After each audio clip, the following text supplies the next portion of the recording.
Hey there. Today, we're talking about why coffee meetings might be the worst thing for your network and what to do instead. So I'm Zvi Band. I've built multiple CRMs, coached thousands of professionals on relationship building, and written a book about it. And I'm here to tell you something that might be uncomfortable for a lot of people. The default coffee meeting is overtired and honestly might be killing your networking potential. So picture this. You finally connect with someone who you've been wanting to meet. You suggest, obviously by default, coffee. They agree. And then comes the awkward dance. Where do we meet? Who gets there first? Who orders what? Do you pay separately or together? Then you sit across from each other like it's a job interview, making small talk about traffic while secretly wondering, how long do I need to stay here? So sound familiar? I know because I was that person. For years, I dragged myself to countless coffee shops, ordered overpriced drinks I didn't even want, and sat through meetings that felt honestly more like dental appointments than relationship building. And guess what? Most of those connections went nowhere. So here's the thing. The goal of a first meeting isn't to check a box that says,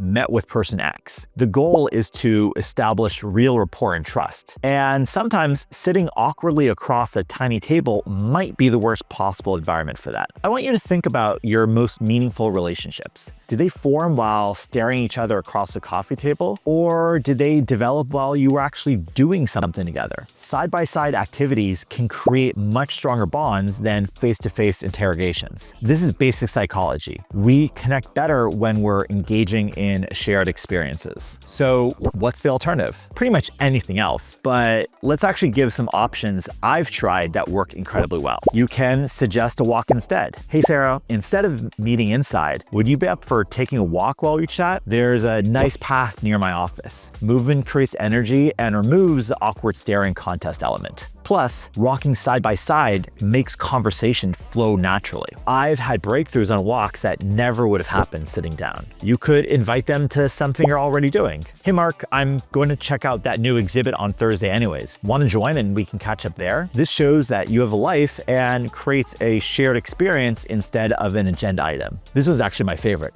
Create a mini adventure. Hey, instead of Starbucks, there's the hidden bakery that makes the best croissants in town. Want to check it out? Now you're creating a memory, not just a meeting. You can be honest about your preferences. If you hate coffee, say so. I'm not much of a coffee person, actually. Would you be up for a quick call instead? Or, honestly, I've been in coffee shops all day. Would you mind if we met at this park instead? Authenticity builds connection faster than anything else. You can, of course, as I do, host a dinner with multiple people. This is my personal favorite. Instead of 5 one-on-one coffee meetings, bring 5 people to dinner together instead. Now you're the connector, and you've created a much more memorable experience. Plus, you only have to show up once instead of 5 times, which for many is efficiency. The key here is to align your networking with your personal energy style. If you're an introvert who's drained by face-to-face meetings, well, phone calls might work better. If you're energized by groups, well, then host a dinner. If you think better while moving, you could suggest a walk instead. And remember, most people are actually secretly relieved when you suggest something other than getting coffee sometime. They're just bored with a standard coffee meeting as you are. Trust me, I've actually had people practically hug me when I've suggested a walk instead of another cafe meetup. Let me actually give you a real example. So last month, instead of inviting a potential client for coffee, I said, hey, I actually usually walk my dog around noon. Want to join for a chat while I do that? Not only did they say yes, but the conversation was so much more relaxed. Would that have happened over a $5 latte? Honestly, probably not. So here's your challenge. The next time you think about suggesting grabbing coffee, stop to yourself. What interaction would I actually enjoy?